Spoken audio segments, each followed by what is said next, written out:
glad to see you again. It's Monday morning, and honestly, I'm still recovering after a pretty rough Wazzy session last night. Right now, I'm on my way home from Singapore after a family trip. We had an early flight, traveling with the kids and the whole family. So I originally thought today would be a relaxing day. After all, it's still a holiday in Indonesia.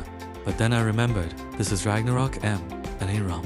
Mondays are never really a day off. The moment I logged in, the usual list of things to do immediately appeared. Weekly instances, resource farming, guild activities, checking the exchange, managing upgrades, and of course, new gachas waiting for us. It feels like every Monday, the game finds a new way to remind us that our BCC wallet is never truly safe. This week is especially interesting because we have a card that I consider a very high priority target, the Alien Spashire Card, IF. You've watched my previous video. You already know that this card is probably one of the strongest long-term PvP investments available right now. The problem is simple. We don't have unlimited resources. As much as we want every shiny new thing ROM throws at us, reality eventually catches up. We have to choose where our BCC goes, and that means making some difficult decisions. On one side, we have the card gacha.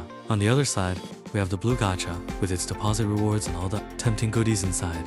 And somehow, we're expected to get both. So before making any big commitment, I decided to take the safer route first. We're going to use vouchers. As many of you know, vouchers are basically the best way to test your luck without immediately sacrificing your entire budget. If luck is on our side, great. If not, we can walk away with minimal damage.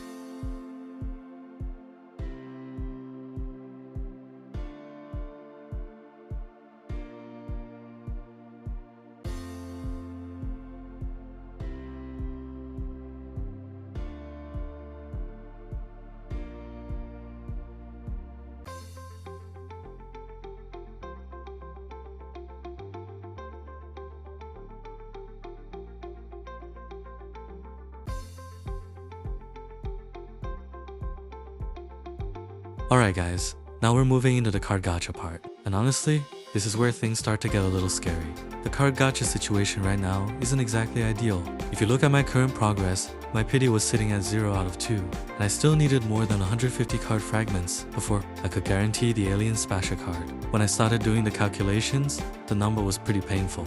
If I wanted to force the card immediately and completely ignore luck, I would probably need somewhere around 10,500 BCC just to secure it.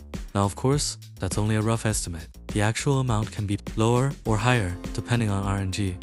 Some people get lucky and hit MVP cards early, others get completely destroyed by the gacha system. That's just ROM. But for me, with only around 1,700 BCC available right now, forcing it simply isn't an option, so I decided to stick with the original plan. Instead of trying to rush everything in 1 week, I'll take it slowly. My goal was pretty simple: get the first pity done, then gradually buy card packs over time until I unlock the card naturally. Because one thing I've learned after playing ROM for years is this: never fight RNG when you're underfunded. If you force your luck too early, ROM will remind you who's in charge, and usually, that lesson comes with a very expensive bill.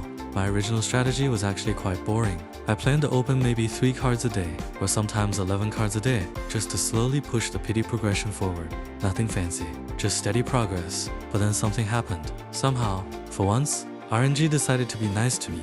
On my last 11 pull, I managed to get 2 MVP cards. 2 in a single 11 pull. At first I thought I was seeing things, so seeing 2 MVP cards appear at the same time was definitely not something I expected. And because of that lucky pull, everything changed. My pity progress immediately jumped from 0 halves to 2 halves. That means the situation now is completely different compared to where I started. Instead of looking at a possible 10,500 BCC investment, the remaining requirements suddenly dropped to something much more manageable. Depending on future luck and fragment conversions, we're probably talking about a few thousand BCC instead. Maybe around 4,000 BCC, and that's why sometimes patience really pays off. Not every problem in ROM needs to be solved with brute force spending. Sometimes all you need is a little bit of discipline and a little bit of luck. Of course, we're not celebrating too early yet. The card isn't in my hands yet. The journey isn't finished. But compared to where we were at the beginning of the week, this is already a huge step forward. So for today's video, let's take this as a win. Stay positive, trust the process, have a little faith in RNG, and hopefully, the next video will be the one where we finally secure the Alien Spashire Card. Thank you for watching guys. See you in the next video.